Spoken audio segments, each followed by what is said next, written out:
We're into Daniel chapter 11. I'm going to try to finish 11 and 12 because there's really no good place to break it. We won't read it all because it's probably a little too much, but I do want you to see the outline of it the way the writer of the book of Daniel has sort of shaped it. I want you to sort of see how the passage unfolds, though, before we get too much into the details. And here's one of the things I want you to do is to not get lost in the details. There's a lot of history in what you're going to see, but its meaning is not contingent upon us understanding all of the history. In fact, the angel's words are going to be so vague and so veiled that I'm sure Daniel didn't completely understand it, but the angel told him enough for him to know exactly what he wanted to tell him. The angel is going to mention the king of the north and the king of the south, but he doesn't give us any names.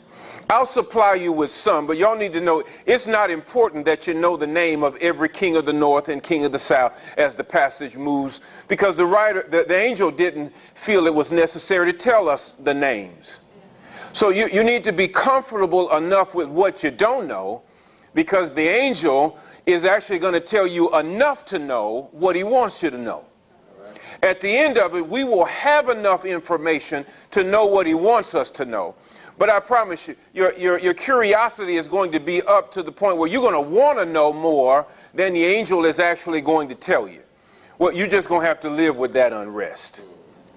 All right? But here is how it unfolds.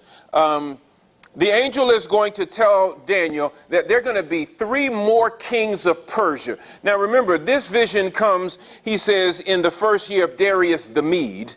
Right? Darius the Mede is probably the former governor of Babylon when it was taken over by Persia and King Cyrus. And he's going to say there are going to be 3 more kings after this, Daniel. And then he is going to say, and then one of these kings, the 4th one, is going to rise to the height of the Persian Empire, and he's going to arouse the nation of Greece. He's going to arouse the nation of Greece. And the story is trying to get someplace a little quickly without trying to give too much detail. It's really trying to get to that moment in Daniel's future, but in our history, where Israel is most concerned. And so he gets through a lot of time from Darius the Mede until what he is going to call the king of the north and the king of the south. And so he rushes through that a bit, and then he is going to slow down, and beginning at verse number 5, he is going to talk about these 2 kings, one of the north and one of the south. And here's what you need to know. From verse number 5 up through verse number 20, he's going to cover a lot of the kings of the north and the kings of the south. And then beginning at verse number 21 is where he really wants to talk a little bit about this particular king of the north, because that's the king that caused Israel the most trouble. Now, here's what you need to know about the king of the north and the king of the south that you may not get simply from the passage. The king of the north and the king of the south are going to be in this perpetual conflict, and the reason the writer wants to tell you about it is that the nation of Israel is right in the middle of the conflict. They're not the source of the conflict. The conflict is really not about them, but the conflict is between the 2 empires at the north of them and at the south of them. You know, you always have to read scripture carefully to know exactly what it's trying to tell you. The writer tells you this is the king of the north and king of the south. That's from the perspective of the folks in the middle. The folks in the middle is Israel. So it's really not so much about the people in the north and the people in the south. It's how the people in the north and the south are affecting the people in the middle. And so really this is about Israel. All right, and so you're going to hear beginning at verse number 21 through verse number 35 about a particular king of the north. And then beginning at verse number 36, and I'm going to have to show you why I think it starts there. Beginning at 36, you're going to hear about another king who is not for us, a historical figure, but a figure in the future even for us. But that figure is going to look a whole lot like the last king of the north. He is going to be compared a lot to that last king of the north. And then beginning at chapter 12, the writer is then going to tell Daniel, what's the meaning of all of this? Right? Why all of this detail? Why this vision why is he going to give this vision to Daniel? So everybody's got an idea of what we're looking at then, right? Everybody's got a picture of. You need to know that before you get lost in the details. Now, I want to show you one thing that I think is important. I think it's important because the angel is going to give us a lot of detail about history for us, but would be future to Daniel. He is going to give Daniel a lot of detail about what's going to happen to Daniel's people in the future. And listen, he is going to be so precise that most people who read Daniel presently can't believe that these things were written before they actually happened in history. Now, I want to share some of the history with you, but I don't want us to get lost in it. I want to share just enough of it so that you know that God is precise with the things that he says. All right? So look with me beginning at verse number 2. I want to read just a little bit. This is the angel speaking to Daniel. Verse number 2, he says, Now I will tell you the truth. Behold, 3 more kings are going to arise in Persia. Y'all see that? 3 more kings. Now, if the first king of Persia is not Darius the Mede, who was former governor, but it was Cyrus, then 3 more kings from when Daniel is receiving this vision is going to be Cambyses, and then that's Gamata, and then Darius the first. Now, that's a lot of information, but just stay with me. It'll mean something in a minute. And then he says, then a 4th will gain far more riches than all of them. Y'all see that? Historically, the 4th king is Xerxes the first, known in your Bibles as Ahasuerus from the book of Esther. He historically became the greatest of Persia's kings, just like this passage says. Are y'all still with me? Now, watch this. It says, as soon as he becomes strong through his riches, he will arouse the whole empire, that's the empire of Persia, against the realm of Greece. Now, we also know that historically is true, that Xerxes was the one who burned Athens to the ground, which caused the whole Greek empire to unite to defend themselves, which would result in Philip V becoming king of the Greeks. And we all know Philip as the father of Alexander the Great. See, the Greeks had a fierce independence up until this time. They never saw themselves as one nation. They were city-states. But most of the time they had war with each other. But when the great empire of Persia and Xerxes was at the door, they had to unite for their own survival. The uniting of the Greeks brought the world Alexander the Great. Now, watch this as the passage also unfolds. Now, remember, this is being written or given to Daniel before all of those things happened historically. Now, watch what happens. He says, and a mighty king will arise, and he will rule with great authority and do as he pleases. Now, who do y'all think that is? Now, this is after Xerxes rouses the nation of Greece, or the empire of Greece. You need to know, there's still about 6 more Persian kings who came after Xerxes. But listen, Xerxes was the one who stoked the fires of Greece that led to Alexander. And Alexander would one day bring an army east to conquer Persia. And the great king that's mentioned in verse number 3 is the great king of Greece. That's Alexander the Great. Look at verse number 4. It says, but as soon as he has arisen, his kingdom will be broken up and parceled out towards the 4 points of the compass, though not to his own descendants, nor according to his own descendants, nor according to his authority which he wielded, for his sovereignty will be uprooted and given to others besides them. Besides them is his descendants. Now, watch this. Historically, Alexander had 2 sons, right?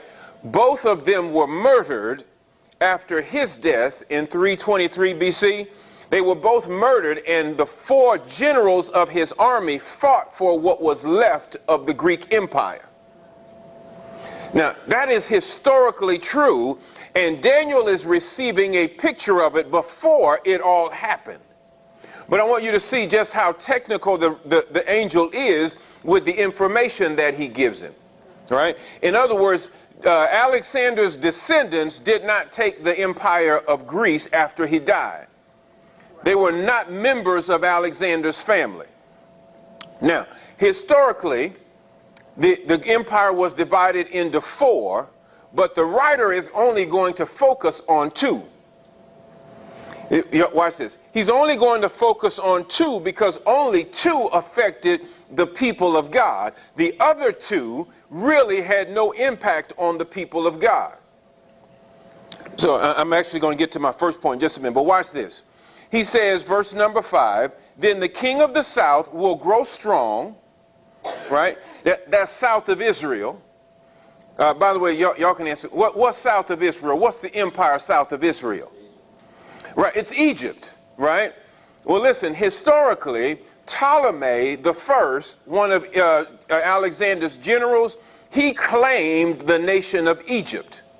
Now, y'all have to get a right historical picture of this. Egypt had always been governed by Egyptians, but when it was conquered by Alexander the Great, it fell under the Greek influence, and Ptolemy became the king of Egypt, but he's not Egyptian, he's Greek.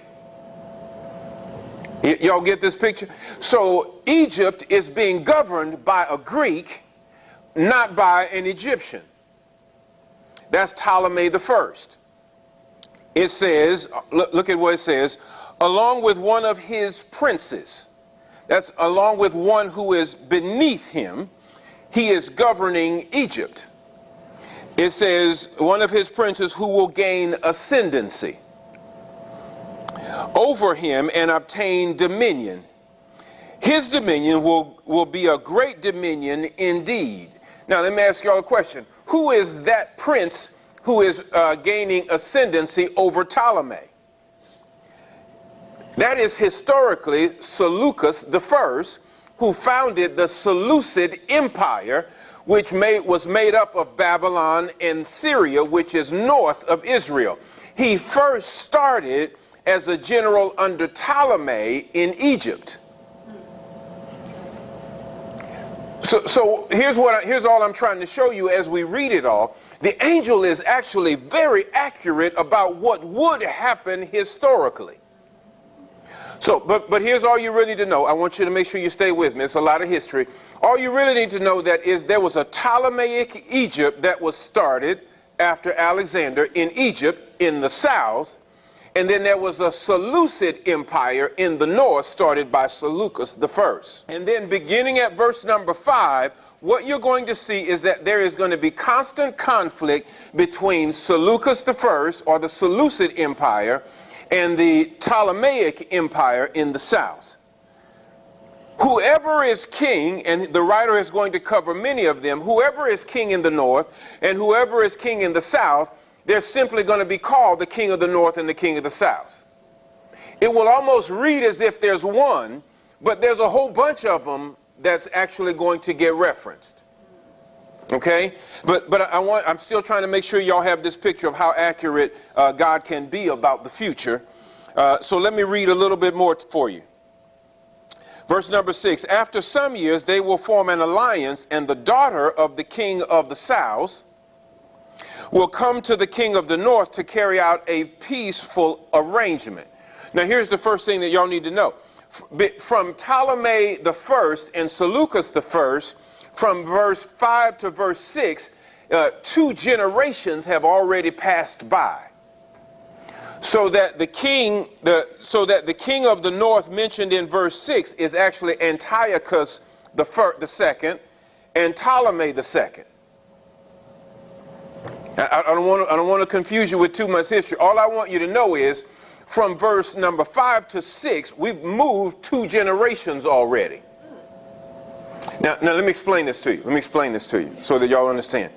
The writer is going to do what we typically call telescoping time. In other words, he is going to put one, if you were to stand here and look at mountains, if we had mountains out here, if you saw one mountain from where you stood, and then there was another one right beside it, you have no idea how far they are apart. They look like they're right next to each other. Are you with me? So that the writer is going to do that with time. He is going to put the time right after each other, and you won't know how much time is in between, but all he wants you to know is that there's more than one mountain. Okay. Are y'all with me? So he is doing something called telescoping time. But you don't need to know how much time. You just need to know that there's conflict between the two. And the conflict is historical. So it says, the daughter of the king of the south will come to the king of the north to carry out a peaceful arrangement. Historically, that did happen, by the way. Right? Historically, Bernice, the king of the south's daughter, was given to Antiochus II to be his wife, in order for them to have a peaceful arrangement. You know, historically that always happens. When two nations wanted to have peace with each other, they'd intermarry. Because supposedly families don't fight. but you're going to see here that didn't work. It doesn't work now, and it didn't work then either. All right? It says, but she will not retain her position or power, nor will he remain with his power, but she will be given up along with those who brought her in, and the one who sired her, as well as he who supported her in those times. In other words, the peaceful arrangement did not work, and there was continued conflict between the Seleucid Empire and the Ptolemaic Empire. Now, he's going to go on with the conflict, and I'm not going to carry on, but one of the things you need to know is there's continued conflict between the two. Now, watch this. The writer is going to give Daniel a lot of information, right? And he's going to cover a lot of time. Y'all stay with me. Watch, this is going to become important. While all of this conflict between the king of the north and the king of the south is going on, there's still a lot of other things going on in history. But the writer is not covering them. For instance, at the same time there is conflict between the king of the north and the king of the south, the Seleucids and the Egyptian empire, or the Ptolemaic Empire, Rome is growing in the west. Rome is actually having conflict with Greece. Greece is having its own conflicts. By the way, the Peloponnesian Wars are actually going on at this time. But watch this. The writer spends no time on that part of what's going on. Why is that? What he's interested in is not what's happening in the world. What he's interested in is what's happening to God's people. Listen, what's going on in the rest of the world is very similar to what's going on at that part of in the context of this passage, but the writer is more concerned about what's happening to God's people as the world is falling apart around it. That part is important. Now, like I said, from verse number 5 all the way to verse number 21, verse number 20, this is about a whole lot of kings of the north and the south as they rise to power and their constant conflict with each other, and how that conflict affects Israel, which is right in the middle of it. Now, watch this. Beginning at verse number 20, verse number 20 is actually a reference to Seleucus IV. So we've covered a lot of ground historically. Verse 20 is a reference to Seleucus IV. Then in his place will rise one who will send an oppressor through the jewel of his kingdom. Now, the jewel of his kingdom is Israel, because Israel historically has the richest temple in all of the realm. And so when he sends an oppressor, the oppressor is looking to steal the jewels from Israel's temple. Now, say with me. It says, yet within a few days he will be shattered, though not in anger nor in battle. That Seleucus IV is actually poisoned by the person mentioned in verse 21, who happens to be Antiochus IV. All right, y'all with me now? Everybody still with me, right? Hadn't covered too much? So the writer really wants to get to this particular character. That's Antiochus IV. Every Bible reader needs to know Antiochus IV. He was the one person through all of this time that gained so much attention by the nation of Israel, because he was the one who decided that he would stamp out Israel's worship of its God.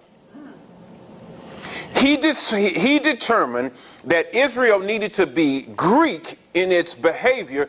They needed not to worship the God of Abraham. They needed to worship the God of the Greeks. And he determined to do so by force. Up to this time, even if they robbed their temples, they allowed them to worship their God. But Antiochus would change all of that. And so beginning at verse number 21, the writer is going to give us some detail about this Antiochus. He was called, or he called himself, Epiphanes. That's Antiochus the manifested one. It was his way of saying he was God manifested on earth. Now watch this. In his place, a despicable person will arise. That's in the place of Seleucus IV. On whom the honor of kingship has not been conferred. In other words, he is not an heir to the throne of the Seleucid Empire. He is actually a usurper. Seleucus' son, Demetrius I, should have been king, but he gets murdered by Antiochus IV. And it says, but he will come in a time of tranquility and seize the kingdom by intrigue. The overflowing forces will be flooded away before him and shattered, and also the prince of the covenant. Now, the prince of the covenant is going to need some explanation for you. The prince of the covenant is probably a Ptolemaic king who has made a covenant with the Seleucids, right? And so that the prince of the covenant is not someone in Israel. It's probably not what it sounds like. It's probably a Ptolemaic king. Okay, everybody still with me? Now, watch what's going to happen. He will stir up his strength and courage against the king of the south with a large army. So the king of the south will mobilize an extremely large and mighty army for war, but he will not stand, for schemes will be devised against him. So Antiochus is gathering an army in order to again invade the king of the south, and again, who's right in the middle is Israel. I want to jump ahead just a little bit to verse number 29, and I want to show you something that becomes important for our meaning. Now, keep in mind, we still don't know what this means yet. We have a lot of information, but we still don't know what it means yet. You know, before you can find out what it means, you have to see what's there. And once you see what's there, you can ask the question, okay, now what does all of this mean? But listen, you can't start with the question, what does it mean, until you see what's there. So all we're doing now is seeing what's there. Look at verse number 29. At the appointed time, he will return and come into the south, but this time it will not turn out the way it did before. The did before was the first time that Antiochus invaded Egypt. He went as far as Memphis in Egypt, and he conquered Egypt, and Israel then became a part of the Seleucid Empire. But he will go into Egypt again, but this time it won't turn out the same way. It says, for ships of Kittim will come against him, therefore he will be disheartened and will return and become enraged at the holy covenant and take action. Now I need to explain that to you because now it's about to get interesting. Now watch this. He goes into Egypt, And then by sea, he wants to try to take Alexandria, Egypt. But it says some ships from Kittim intercept him and turn him back. Now, watch what happens historically. Historically, Antiochus got to Alexandria, but ships from Rome intercepted him as Egypt, or the Ptolemaic Egypt, appealed to Rome for support in defense of Ptolemaic Egypt. So ships from Rome came to Alexandria, and the Alexandrian general Scipio, famous general, anybody know Scipio, by the way? Scipio was the one who defeated the famous general Hannibal. Scipio defeated Hannibal. Well, Scipio shows up in Alexandria, right? And he draws a circle around King Antiochus and says, before you step out of the circle, you need to give me your word. You are leaving Egypt now. Now, Rome, remember, has been growing during all of these 300 years or so, to the point where they have conquered most of Egypt and Asia Minor. Now, Antiochus fears Rome, and so disheartened, he gives Scipio his word that he will leave Egypt. But on his way back, he gets enraged, the passage says, against the people of the covenant, that's Israel. So he takes his anger out on Israel, right? His frustration he will take out on Israel. That's what the passage says. But you also need to know there's a reason why he gets enraged that happened historically. By the way, these things can be found in the books of Maccabees. Right? This is what happened that enraged him. Menelaus was a usurper to the high priest office in Israel. In fact, he went to Antiochus and bribed him to become high priest. He said, I will give you what you need to pay off the Romans if you make me high priest. Well, the rest of the nation of Israel heard that Antiochus had been stopped by Rome, and so they took the opportunity to dispose of Menelaus, which Antiochus thought was an act of rebellion. So when he showed up, he wanted to punish all of those who disposed of the high priest he appointed. Everybody with me? Now watch what happens. It says, verse number 31, forces from him will arise, desecrate the sanctuary fortress, that's the temple of God, and do away with the regular sacrifices. He says, no more sacrificing to your God in the temple. And they will set up an abomination of desolation. By the way, that's the one Jesus spoke of. He says, by smooth words he will turn to godlessness those who act wickedly towards the covenant. That's the covenant God made with Israel. But the people who know their God will display strength and take action.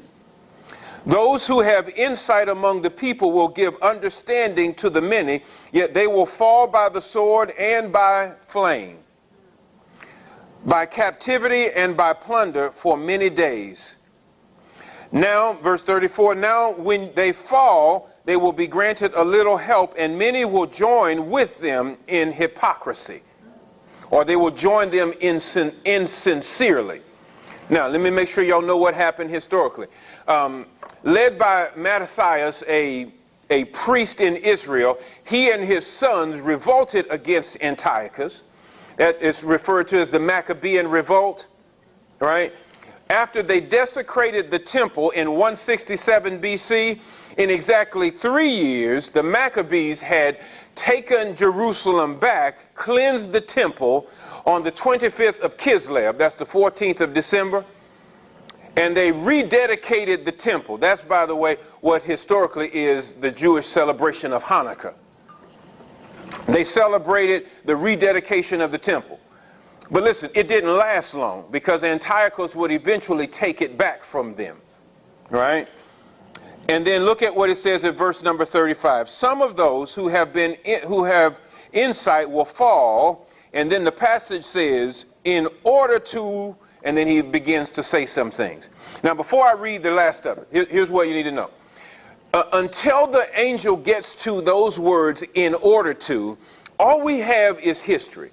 All he tells them is this is going to happen, then this is going to happen, and then this is going to happen, and then this is going to happen. But up until that time, Daniel has no idea why or for what reason those things are going to happen until the angel gets to those words. Now, do y'all see the words? What's the meaning of all of the war between the north and the south and Israel being kept in the middle? Why is it happening? Now, we could speculate, or we could just read it from the text. Watch what he says. He says, in order to refine, purge, and make them pure until the end of time. Do y'all see it? So let me tell y'all the first thing that I think is significant for this passage of Daniel chapter 11, and that is that trials purifies the people of God. Y'all see why all of this is happening? See, historically, if you believed in God at that moment in history, you had to really believe in God to give your life for it. See, there's a time when you can be a believer when it's convenient, but you can't be a believer in trials unless you're a believer. And the trials are happening. Israel is caught in the middle of it. The angel says to refine, purge, and to make them pure. See, Paul said it this way when he was trying to explain it to the New Testament audience why God would have not saved all of Israel. He said, because not everyone in Israel is Israel. Y'all remember him saying that? He said, listen, just because they were Jews doesn't mean they all believed like Abraham believed. And listen, the trials separates those who do from those who don't. Now, that's going somewhere. It's going to have real significance for you and me when we get to the time that's still future for us. Now, but y'all need to hear that first of all. The trials are what purify God's people. Listen, prosperity does not purify. Blessings don't purify the people of God. Trials do. Listen, even God's Son had to go through trials. You and I are not exempt either. So watch what happens. We need to keep going. But remember that first thing. That's very important. That trials purify the people of God. Now watch what happens. Beginning at verse number 36, I think the writer moves from talking about what is future for Daniel and past for us to what will be future for Daniel and future for us. Now watch this. And I'm going to give you reasons why. I have to give you reasons why. Verse 36 says, then the king will do as he pleases. Now, if you were just reading it, the first thought is then the king who will do as he pleases has to then be Antiochus IV, right? But there's too much evidence in the passage to the contrary. And I'm going to show you. Watch this. He will do as he pleases. He will exalt and magnify himself above every god and will speak monstrous things against the God of gods. And he will prosper until the indignation is finished.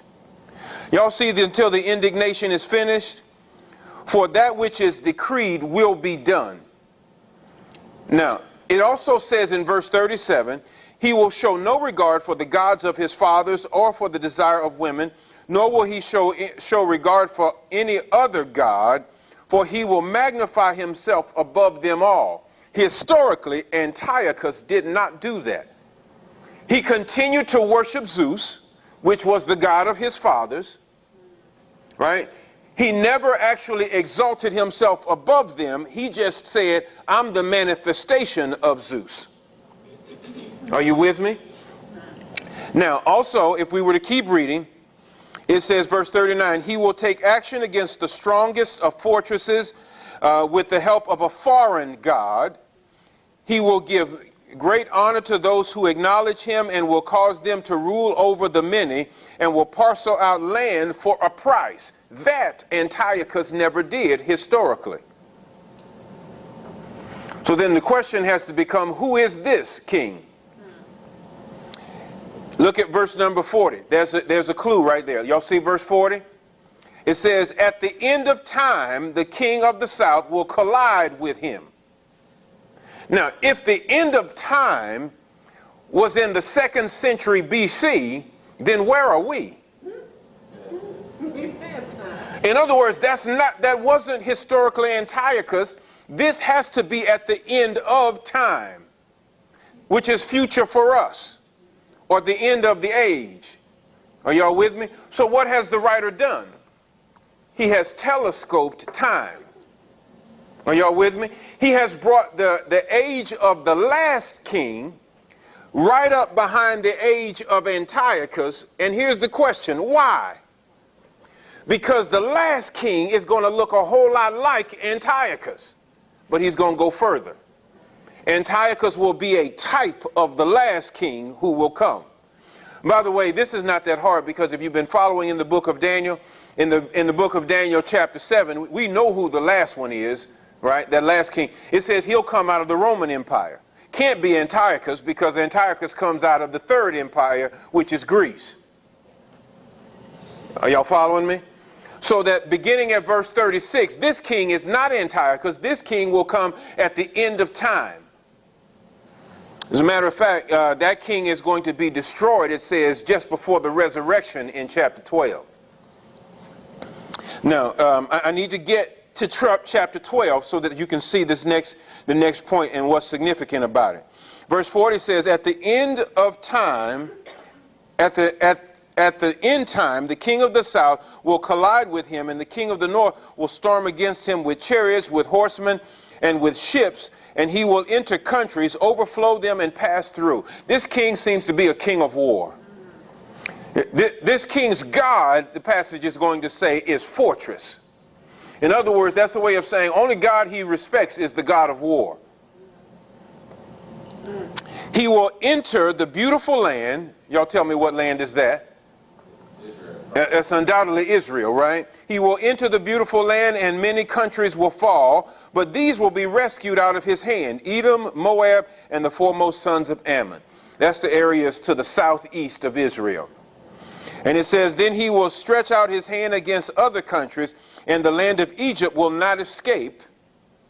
But he will gain control of the hidden treasures of gold and silver, and over all of the precious things of Egypt. The Libyans and the Ethiopians will fall at his feet. But rumors from the east and from the north will disturb him, and he will go forth with great wrath to destroy and annihilate many. Now watch this. He will pitch his tents, the tents of his royal pavilion, between the seas and the beautiful holy mountain. What do y'all think the holy mountain is? It's Mount Zion. That's the mountain that the temple was on. Now, watch this. So his tent is between the seas and Mount Zion. Now, so he pitches his tent there in the land of promise. Watch what it says. Yet he will come to his end, and no one will help him. Where will he come to his end? Come on, stay with me. Where will he come to his end? In the Holy Land. Y'all see? Y'all with me? Antiochus did not die in the Holy Land. He died in Persia. Yeah, the angel has been right up to this point. It's unlikely he's just missed it. It's unlikely that he just erred then. So watch what happens at verse number 1 of chapter 12. Now at that time, at what time? At the time of the end, the great prince who stands guard over the sons of your people, that's Michael, will arise, and there will be a time of distress such as never occurred since there was a nation until that time. And at that time your people, everyone who is found written in the book, will be rescued. Many of those who sleep in the dust of the ground will awake, these to everlasting life, but others to disgrace and everlasting contempt. So at the end of this time, when this king is destroyed, following that time of distress, the passage says there will be a resurrection. Y'all see it? Listen, the last thing is that the people of God will be delivered. But listen, every believer needs to understand this historically. We talk a lot about God's deliverance, right? We say, oh, I had a cold, but the Lord delivered me. I had a financial struggle, but the Lord delivered me. We may even have a life sort of threatening situation, a car accident. Car may roll over and we may walk out of it and we'll say, but the Lord delivered me. But see here, listen, that's not the deliverance that the people of God is supposed to place their hope in. Listen, from the time of the Persian kings to the death of Antiochus, there were many believers who lost their lives. They lost their lives in the rebellion. They lost their lives in the war and in the conflict. They didn't get deliverance the way we describe it. They don't get deliverance until the resurrection. The hope of every believer is in the resurrection. Listen, the book of Hebrews says it to the Hebrew people this way. It says, Abraham was promised a land. Y'all remember? It says Abraham was promised a land, but for his whole life he lived in a tent with his sons, never inheriting what God promised him, because he looked forward to a better country in the resurrection. So there are going to be many who die, but he says at that time, he says they will be rescued.